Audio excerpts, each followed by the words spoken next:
William chamber തെരഞ്ഞെടുപ്പിൽ president സ്ഥാനത്തേക്ക് മത്സരിക്കുന്ന സജി നന്ദ്യാട്ടിന്റെയും സെക്രട്ടറി സ്ഥാനത്തേക്കുള്ള സാന്ദ്ര തോമസിന്റെയും നാമനിർദ്ദേശ പത്രിക സ്വീകരിച്ചു. എതിരില്ലാത്തതിനാൽ സോണി തോമസ് ജനറൽ സെക്രട്ടറിയാകും. തന്നെ മത്സരിപ്പിക്കാതിരിക്കാൻ ബോധപൂർവമായ ശ്രമമുണ്ടായെന്നും ആ നാടകം ചില്ലുകൊട്ടാരം പോലെ തകർന്നടിഞ്ഞെന്നും സജി നന്ദ്യാട്ട് പറഞ്ഞു. തന്റെ പോരാട്ടം സിനിമയ്ക്ക് വേണ്ടിയെന്ന് സാന്ദ്ര തോമസും പ്രതികരിച്ചു. ബൈലോ 8 ക്ലോസ് A 2 അനുസരിച്ച് ഒരു മെമ്പർക്ക് നോട്ടീസ് കൊടുക്കണം. ഈ നോട്ടീസ് ഒന്നും നൽകാതെ എന്നെ എങ്ങനെയെങ്കിലും എന്റെ കാൻഡിഡേറ്റ്ഷിപ്പ് എന്റെ നാമനിർദ്ദേശ പത്രിക കൊടുപ്പിക്കാതിരിക്കാനുള്ള ഒരു സംവിധാനം നടത്തി. പക്ഷെ അതെല്ലാം ഇപ്പൊ എന്താ പറയുക, ചില്ല് കൊട്ടാരം പോലെ തകർന്നു.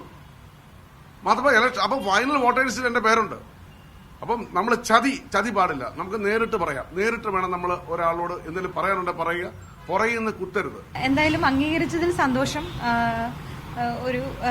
ഒരു പകുതി നീതി കിട്ടി എന്ന് വേണമെങ്കിൽ പറയാം. ഇനിയിപ്പോ ഒരു ജനാധിപത്യ രീതിയിലുള്ള ഒരു മത്സരം നടക്കുമെന്ന് പ്രതീക്ഷിക്കുന്നു.